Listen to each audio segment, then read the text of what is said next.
di 2 match terakhir. Now or never untuk mereka mendulang poin. Pada kecil yang ada di bawah, tapi Eldogi punya Gamabunta. Sesuai memang dengan apa yang menjadi idola dia, Jiraiya. Itu dari Jiraiya. Kalau Gamabunta di PUBG Mobile bentuknya adalah si Monster Truck. Ya, Monster Truck betul sekali. Namun dari Krypton, tadi terlihat jelas, namun refleks yang dimainkan dia benar-benar refleksnya bagus sekali. Dari Hans For You pun juga sama, ke Notrain. Akankah ini follow up ataupun tailing yang diperlakukan dari sisi utara circle? Mampu untuk menggeprek mereka satu demi satu. Foxy perlu diupayakan revive. Hans Chill agak sedikit nahan. Di belakang, reload terlebih dahulu, santai. Gak usah terlalu terburu-buru. Dan membuat dari ARPM, Danzu, Tensky, cabut ternyata. Nggak ada perlawanan balik. Badan dengan sedikit saja bisa langsung terjadi knockdown menuju ke arah kita dan kita menuju ke area yang berbeda. Ganyang yang sedang diincar. Flow1 mendapatkan satu pemain, ARPM hasil ditumbangkan, namun ini akan menjadi sebuah confirm elimination. Boboho dengan Ratchet Shuriken-nya, bahkan ada double granat yang dilemparkan Flow1 dan juga Boboho. Kolaborasi yang terjadi antara dua pemain SLE, ini yang kita tunggu datang dari SLE. Tidak hanya defensif, tidak hanya menunggu, namun attacking, menyerang yang akan ditawarkan oleh mereka. Yes, create momentum istilahnya dilakukan dari seorang Boboho dan ada keberanian. 2 match terakhir adalah penentu dia untuk satu player terakhir di belakang dan Ganyang membuat perbedaan. Di klasemen yang cukup bawah, mereka perlu ada boostingan dari segi winner-winner chicken dinner menuju lagi ke sisi lain. Ada lemparan yang dilakukan oleh RRQ, namun Genfos berhasil ditumbangkan. Satu penghentian push yang dibangun oleh Tayo. Lagi-lagi Tayo yang diandalkan oleh Zenox, namun tidak di hadapan lapar karena Tayo berhasil dikendalikan dengan luar biasa. Oke, dan ya memang harus mengorbankan dari seorang Genfos, tapi akhirnya Zenox selesai hanya membawa pulang 1 poin saja. Hard check ke arah sisi atasan juga bawah, tapi KFKZ sama dari Leo ingin membalas ternyata Moana GBZ. Sign weapon banget cuy. Untuk kali ini ke arah dari RV, satu demi satu dipretelin. Rosemary pun juga sama, berusaha untuk melakukan stealing ke arah dari Cozy, dan ini fight yang sangat rumit dengan apa yang terjadi di utara circle. Ya, bahkan SMA bahkan juga digunakan oleh satu pemain Lucifer tadi. Kita melihat tiba-tiba ada bagi yang terbang menuju ke Moana. Tembakan diberikan. RV berada di sana. Lucifer dengan CS9-nya berhasilkah dia? Ternyata Alter Ego. Justru Zuxi yang mendapatkannya. Zuxi di nasional dan itu yang terbanyak. Oke, dan ya gelar-gelar tersebut juga harus diaminkan secara fluid berakhir. Jangan sampai udah selebrasi sedikit duluan tapi gagal untuk menjadi juara. Tapi gagal juga untuk melakukan retake posisi ke arah rumah panjang. RRQ hanya sisa satu saja. Dan defense squad. Defense yang masif. Defense yang sangat ketat dimainkan oleh SE. Dan hanya Yoru yang sudah terpelanting jatuh bersama dari Redface. Exa terlalu jauh dan langsung aja Redface disergap dengan Dewa United. Kayaknya agak-agak jiper juga mereka untuk memaksakan angle-nya ke arah dari Redface. Sehingga memang tadi ada balasan tembakan juga yang dilakukan dari seorang Mastery. Membuat dari Dewa United, ini adalah waktunya masuk ke dalam circle secara nyaman. Dimana juga Dewa United. Sedari tadi mereka pikir mereka luas, mereka bisa masuk secara nyaman. Tapi iya, pembatasan ternyata dilakukan oleh Jeruk. Dan Jeruk, kita tunggu. Akankah satu decision pembeda mereka untuk di match Miramar kali ini bisa mengubah eliminasi dan posisi mereka paling bontot? Fate berhasil memberikan satu headshot menuju ke Dewa United. Fate ini juga merupakan pemain yang sempat menjuarai PMCC bersama dengan Udinus waktu itu. Sempat juga membela poin Udin di PMCS. Namun terus mencari tim-tim yang cocok untuk dirinya dan pada akhirnya menuju ke Jeruk saat ini. Tidak hanya Fate sebagai orang Semarang yang ada di tim Jeruk, ada juga Ten yang merupakan mantan pemain dari Pandu menuju kita ke Lele Boy. Dewa United lagi-lagi seperti yang tadi sempat dibahas oleh Cecil, kalau ngomongin late game memang Dewa United ini tidak perlu dipertanyakan, mereka bisa sampai ke late game, tapi bagaimana cara mereka maintain late game-nya memang perlu kembali dikembangkan oleh para pemain Dewa United. Asa kembali melakukan upayanya, Yoru tumbang namun Asa masih berada di sana. Lynx melemparkan satu utility, belum ada ujungnya juga fight kali ini. Pusing ya lihat Dewa United ya, mereka depan belakang serba salah, tapi memang yang paling dekat adalah Asa sekarang yang harus mereka coba cepat singkirkan. Tapi untuk penyelamatan dari Alpha kayaknya bakal keganggu sedikit sama AK Gold yang sudah ke atas. Baru diomongin Fitz. Tajam banget, dia tahu jelas bagaimana pembacaan Fit di sisi area selatan, di sisi area barat.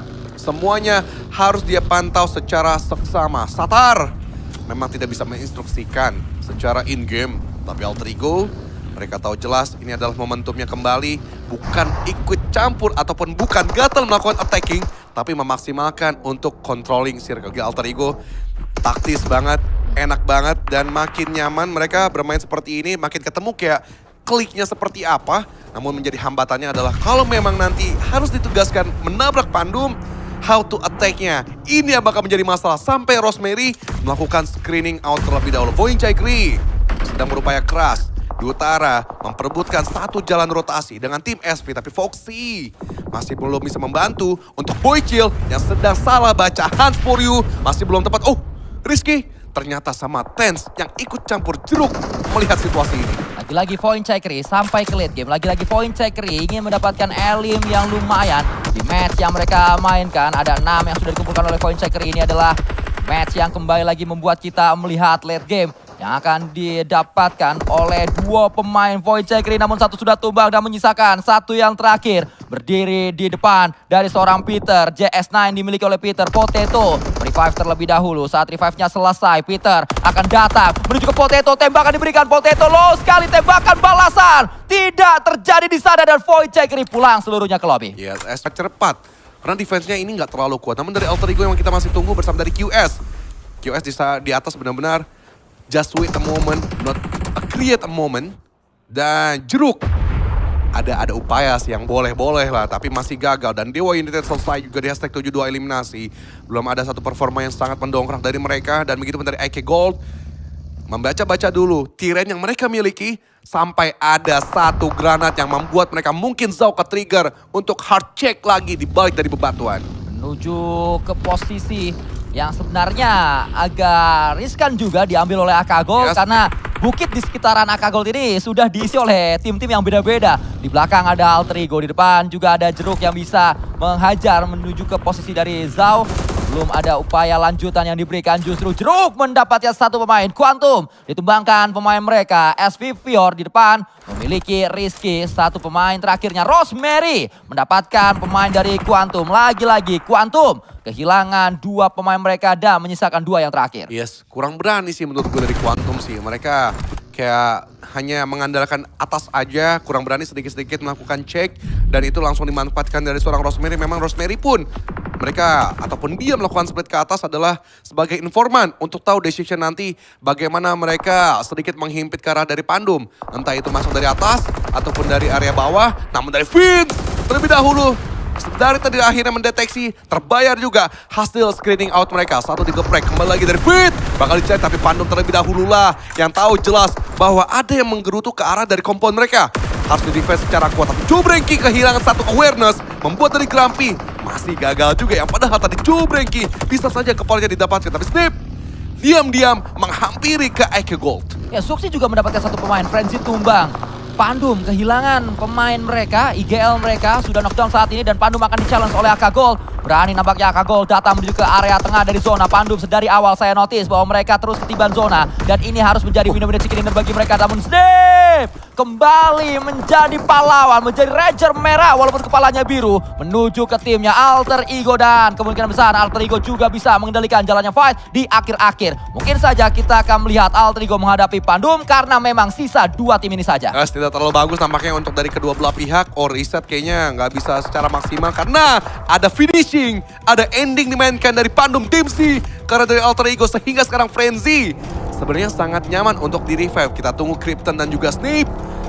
Apa decision yang akan mereka ambil? Stay hold aja kah di tengah-tengah? Tapi kalau dilihat dari langkah untuk masuk ke dalam circle, sebenarnya didominasi oleh Pandum.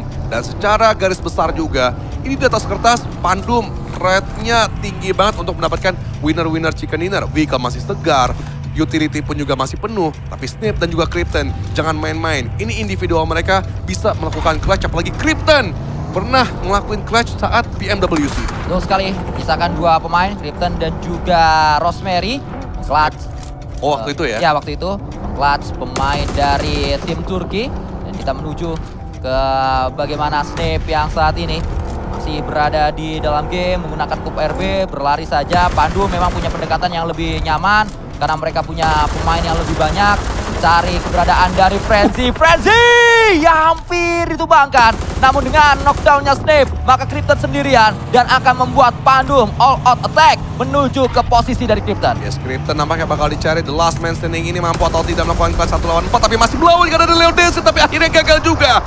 Chance terakhir dari tim Pandum, akhirnya mereka mengemas untuk winner chicken dinner secara ngendok tetapi aktif melakukan zoning out.